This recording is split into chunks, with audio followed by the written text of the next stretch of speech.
We might be in a recession right now and not even know it. We could be facing a global recession, including China, but just focusing on the U.S. because that's the Fed's sort of territory. So Powell's saying, the economy is great is nonsense. What he said, by the end of the year, we could be looking at 4.2% unemployment, 3.5 to 4% interest rates, and, kind of 2.7% inflation. Wait a second, inflation is 8.6 today. How do you get to, 2.7, number one? And then what about rising unemployment and higher interest rates? How do you reconcile those things? He said all three of those things. But what state of the world could make those things come true? There's only one, which is a recession. A recession would do it. A recession will raise unemployment. Higher interest rates will cause the recession. And the recession will cause inflation to go down. So in effect, Powell was saying we're going to have a recession. Inflation, prices go up, so we understand that. Or maybe put differently, the value of your money goes down. You don't get as much for your money, same thing.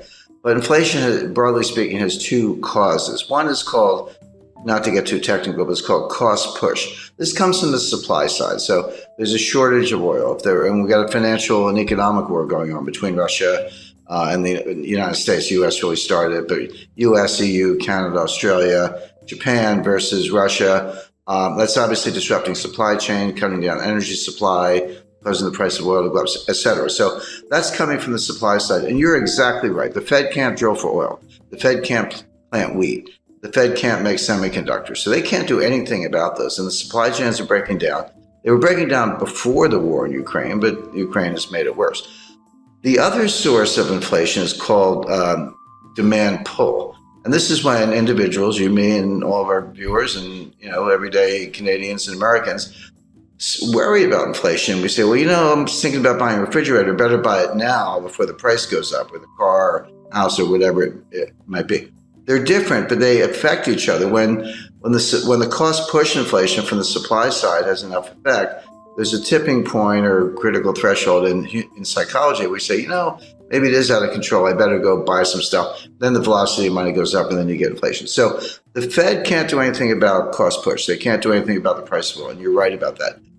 But they're looking at the demand side, saying, hey, if this supply thing goes on long enough, eventually the psychology will change and we'll get demand pull and behavioral. And that is really hard to change. So what they're trying to do, they know they can't change the supply side, but they're trying to squash the demand side before it gets out of control.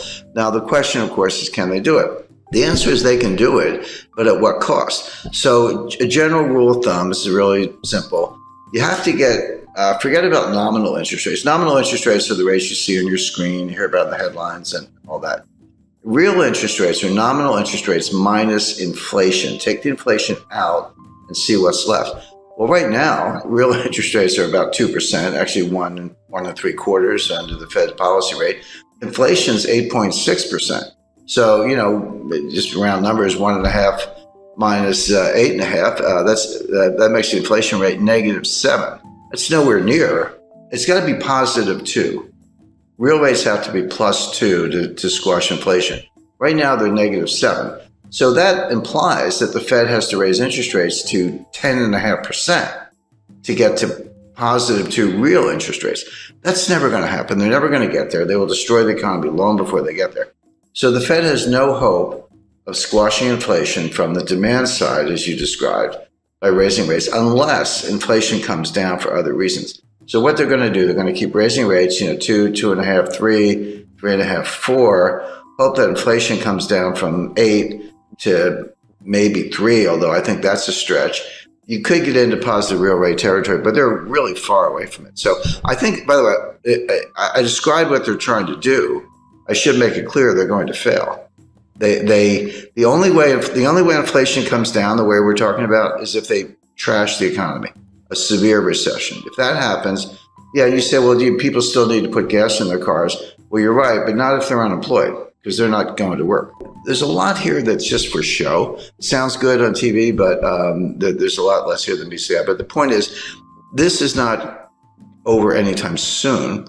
Even if it were, when you break supply chains, you can't just put them back together. It's like breaking a vase in 1,000 pieces, and you got to go buy a new vase. It's going to take years to undo this damage. I spoke to the individual who was probably the single individual most responsible for building the modern supply chain. It was 30 years from 1989 to 2019. It was head of one of the largest companies in the world, and this is what they did, among other things. And he said, Jim, you have to understand, it took us 30 years to build it. It took us 3 years to blow it up. It's not going to come back in a year. This is going to take 5, 10, 15 years to build a new one. So it's what I call supply chain 2.0.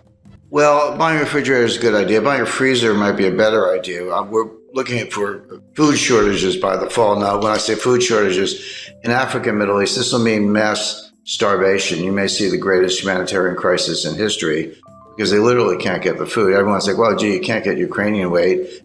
What's the big deal? Buy it from somewhere else. There is nowhere else. Canada and the United States grow an enormous amount of wheat, but we use most of it internally, and we feed, because it's not for humans, by the way. We feed our animals. This is how you feed cows, pigs. This is how you get beef and pork. This is an example of the supply chain, how it filters all the way through. So you would expect higher prices to persist. You would expect food shortages. Buying a freezer is not a bad idea. The future supply chain is going to be, it goes by different names. Janet Yellen calls it friendshoring. Macron calls it constellation. I call it a college of nations. But basically, we'll have supply chains and trade, but it'll be sort of members only. So US, Canada, Australia, Europe, others, Japan, will be invited to join, but not China. Russia is going to be in the waiting room for a while. We should be better allies with Russia, but the Democrats in the United States have pretty much made that impossible, at least for the short run. And then there'll be other countries that are kind of neutral in that scheme, Brazil, India, and others. But the point is, you'll still have trade and you'll have supply chains, but it'll be kind of friendly countries, members only, and exclude China. So that decoupling is going to go ahead. The Chinese seem to be not only fine with it, but they're actually leading the way. Semiconductor manufacturing is moving back to the United States. The 20 billion of new semiconductor plants from Intel. Why is Taiwan Semiconductor spending over $5 billion to build new semiconductor fabrication plants in the United States? Well, obviously because they're worried about China. We're reshuffling the deck, but none of this stuff is easy. Semiconductor plants take 5 years to build. A new refinery, forget it. That's like 7 to 10 years. We haven't had one in the United States since 1977. So it's going to take a while to do all this. Well, we can do it. So if I say we're definitely going to have inflation, you would know what to do. You'd buy gold, hard assets, land, silver, treasury notes, government bonds, etc. If I say we're definitely going to have deflation, you would also know what to do. You would reduce leverage. You would have more cash, and there are other assets you could go into. The problem is we could have both. There's no question we have inflation right now. It's front and center. But if the Fed squashes it and causes a recession or worse, you could flip to deflation very quickly. So this is going to sound like an obvious statement. What you want is diversification. Sounds obvious, but most people don't know what diversification is.